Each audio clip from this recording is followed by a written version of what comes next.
right, let's do something else with the notch filter here. I'm going to be inserting some sine waves for that thing there, and we'll take a look at the sine waves over here. And let's adjust the frequency. We're right here at 938. I'm going to go up in frequency. You can see that we're going towards that dip in the notch filter. And there we sort of reached the minimum of the filter. All right. This filter drifts a little bit. It doesn't have great components in it, so I'm gonna reach down. I'm gonna tweak the filter a little bit. We'll try to null it out a little bit better. There we go. All right, so we've nulled out the filter for a sine wave, right? Well, other distortions are different harmonics, and it all adds up to different shapes of the waveform.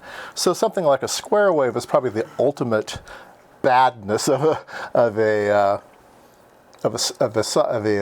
sine wave. Let's try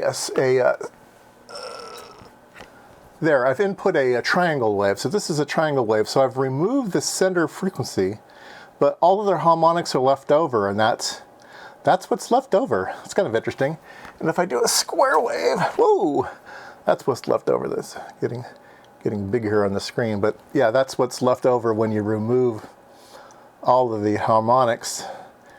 Remove the fundamental harmonic and leave all the other harmonics. Is that what you get? Okay? So let's go ahead and do the same thing in the frequency domain, which is sort of more intuitive than this one. So let's set up an FFT. All right, we're looking at a sine wave here. It's 1 kilohertz, and so this is our 1 kilohertz. We're spanning between 100 hertz and 10 kilohertz. So there is our carrier. If we move to the output of the filter, you can see it's still there, and that's because I'm not at the place where the filter is in its notch. So let me let's see if I can, there we go. I'm trying to minimize that carrier, and let me use the adjustments here on the filter. It's a bit slow to be doing it this way.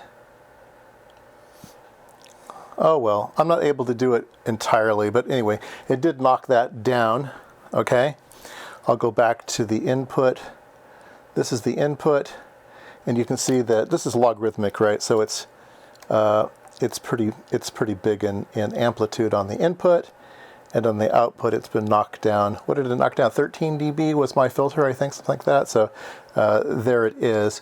If I go to a triangle wave, we're introducing these other harmonics here. I'll go back to the sine wave. You can see that there's no harmonics out here. When I go to a triangle wave, these are all the harmonics. So what the instrument, the THD instrument, is trying to do is it's trying to remove that and just remain with these.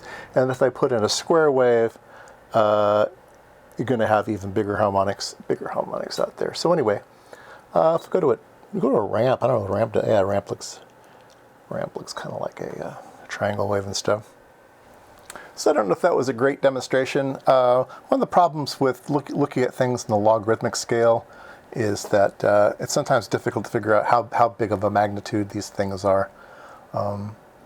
But let's go back to the input.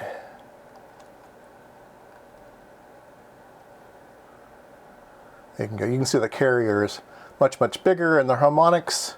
If we do, can we do a ref on this? I don't even know if we can.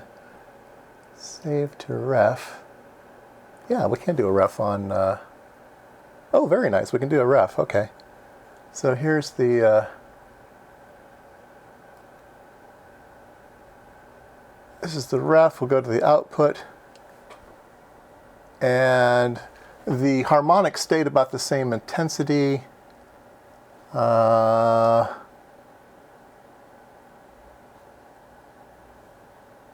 Did they?